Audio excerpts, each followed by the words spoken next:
रहीम अस्सलाम वालेकुम। आज यकम जनवरी बरोज़ जुम्मत और मुबारक हम बात करेंगे सिंध हुकूमत में जो करप्शन, अंधाधुंध करप्शन पर 500 अफसरान को जो है वो सिंध हाई कोर्ट की जानिब से धर लिया गया है। इसकी डिटेल क्या है, सिंध हुकूमत पर इसके क्या असरात आने लगे हैं, और बिलावल भुट्टो जरदारी का रिएक्शन भी आपके साथ शेयर करूंगा। इसके अलावा हम बात करेंगे CCPO लाहौर को जब हटाया गया, लाहौर में एक भूचाल सी कैफियत जो पैदा हुई है, आखिर इसकी वजूहात क्या थी, इतना अरसा जो इन्होंने सर्व किया और इन्हें इतना सपोर्ट किया गया, उसके बाद हटाने की क्या जरूरत थी, आगे का प्रोस्पेक्ट भी हम देखेंगे। अगर आपने हमारे चैनल को सब्सक्राइब नहीं किया तो सब्सक्राइब कर लें, और अगर आपके कोई सवाल होते हैं तो आप कमेंट सेक्शन में पूछ सकते हैं। हम बात कर लेते हैं सिंध हुकूमत की 500 अफसरान को जो है वो अंधाधुंध करप्शन करने पर हटा दिया गया है। इस हवाले से मैं आपको बताता चलूं, नैब की जानिब से चाहे 2020 का एंड हो या 2021 का स्टार्ट हो, नैब की जानिब से ये इन्वेस्टिगेशन तहकीकात मजीद जारी रही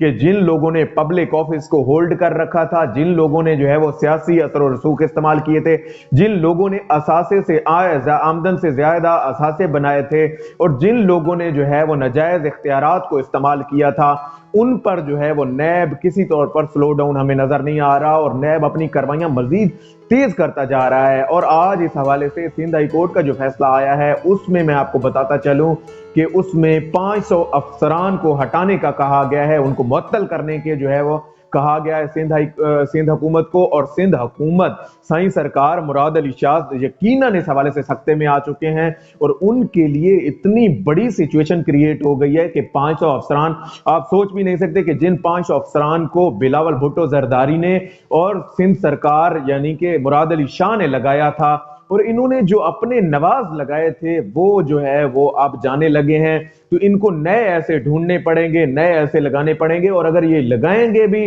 तो यकीनन इनको अब इस बात का ख्याल रखना चाहिए कि सिंध हुकूमत जो कि पहले ही करप्शन की जद में और रही है, इस हवाले से कहा जाता है कि चाहे KP हो, पंजाब हो, बलूचिस्तान हो, सबसे ज्यादा जो करप्शन का ग्राफ है, हमने बहुत सी बातें सुनी, जैसे मिस्टर 10%, मिस्टर 5% जरदारी साहब के बारे में कहा गया, और सिंध में जो है वो उन्हीं की अक्सरियत रही है, उन्होंने हुकूमतों की हैं, 30 साल के अरसे के दौरान उन्होंने हुकूमतें की हैं। तो आखिर नैब ने उनसे सवालात पूछने हैं, नैब ने इन्वेस्टिगेशंस करनी है, अदालतों ने सवाल पूछने हैं, और इनको जो है वो वहां पे जवाबात देने होंगे। लेकिन जो हालात अब इन 500 अफसरान जिनमें सेक्रेटरीज भी शामिल हैं सिंध हुकूमत के, उनको जब हटाया जाएगा तो बिलावल भुट्टो जरदारी ने आज की इतलात के मुताबिक शदीद गुस्से का इजहार किया है, और इस हवाले से वो यकीनन एक सख्ते में है, और उन्हें समझ नहीं आ रही कि वो अब क्या आगे प्रोस्पेक्ट्स करें, क्या फ्यूचर ऐसे जो है वो डिसीजन लें जिससे जो है वो आगे इस चीज को बढ़ाया जा सके। अब हम आ जाते हैं CCPO लाहौर। CCPO लाहौर को बड़े जो है वो उससे लगाया गया था, और उन्हें जब लाया गया लाहौर में, क्योंकि लाहौर में जो है, लाहौर 1.5 करोड़ आबादी का एक शहर है, और वहां पे लोगों की मुश्किलात देखिए, और खास तौर पर कब्जा ग्रुप जो थे उनके हवाले से उनकी मुश्किलात को कम करने के लिए, जो लोग जिनकी जमीनों पर मजलूमों पर कब्जे हो गए थे उनकी मुश्किलात को कम करने के लिए, और ऐसे अफराद, और वहां पे क्राइम रेट बहुत ज्यादा था,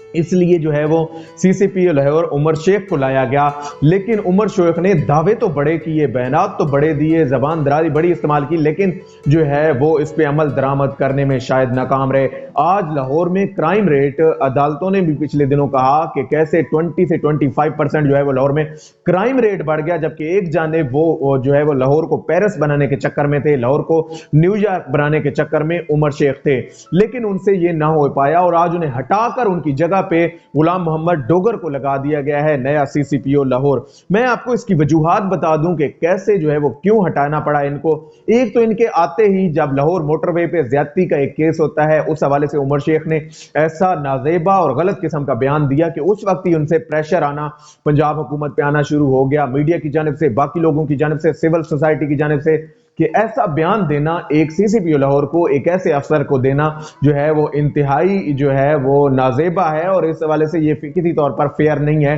तो उन्हें जो है वो उस वक्त ना हटाया गया, एक मौका दिया गया कि आगे चल के शायद वो जो है वो इस हवाले से बेहतर हो सके। लेकिन उन्होंने दावे तो बड़े किए, लाहौर में क्राइम रेट भी बढ़ा, इसके अलावा उन्होंने खबरें ये भी हैं कि खोखरों के खिलाफ और बाकी लोगों के खिलाफ, कब्जे ग्रुपों के खिलाफ जो है वो कार्रवाइयां की, लेकिन उस लेवल पे नहीं कर सके कि वो हुकूमत को सेटिस्फाई कर सके। खास तौर पर پر جو اس کی مین وجہ ہے وہ بھی آپ کو بتا دیتا ہوں کہ جو ان کے جونیئرز افسر تھے ان کے ساتھ ان کا رویہ نازیبا جو ہے رہا، اور گالیاں تک، یہ باتیں بھی سامنے آئیں کہ وہ گالیاں تک جونیئرز افسر کو دیتے تھے اور ایسی باتیں کہتے تھے جس کی وجہ سے وہ جونیئرز افسر جو ہے وہ شکایتیں لے کے جاتے تھے، اور ان کا مسلسل کہنا تھا کہ ہمارا کوئی ریگارڈ نہیں کیا جاتا، کوئی ریسپیکٹ نہیں کی جاتی، ان کی جانب سے دعوے تو بڑے کیے جاتے ہیں لیکن ہمیں جو ہے وہ یہ مسلسل اس حوالے سے ٹارگٹ کرتے ہوئے جو ہے وہ نظر آتے ہیں۔ اب جو سچویشن کریٹ ہونے جا رہی ہے، اب جو حالات پیدا ہونے جا رہے ہیں، اس میں لاہور جیسے شہر میں جو کہ مین ہے، جسے پاکستان کا دل کہا جاتا ہے، جو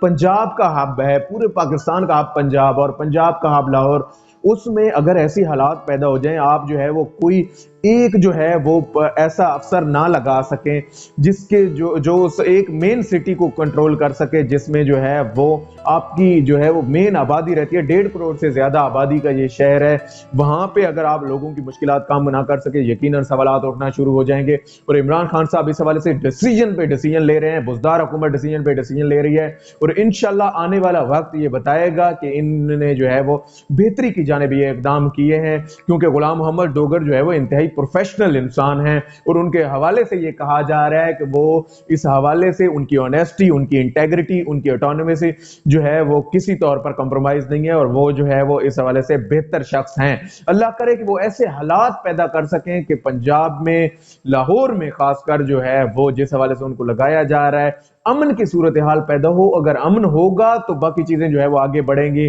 ایک ایسے شہر میں، کیونکہ ہم نے پچھلے دنوں دیکھا، پچھلے سالوں میں یہ دیکھا کہ جیسے کراچی جیسے شہر میں بدامنی پھیلی جب، تو اس لیول پہ چلی گئی کہ وہاں پہ ٹارگٹ کلنگ ہو گیا، دہشت گردی ہو گئی یا باقی چیزیں ہو گئی، وہ وہاں پہ حالات بڑھنا شروع ہو گئے، اور ایسی سچویشن کریٹ ہو گئی کہ وہاں پہ جو ہے وہ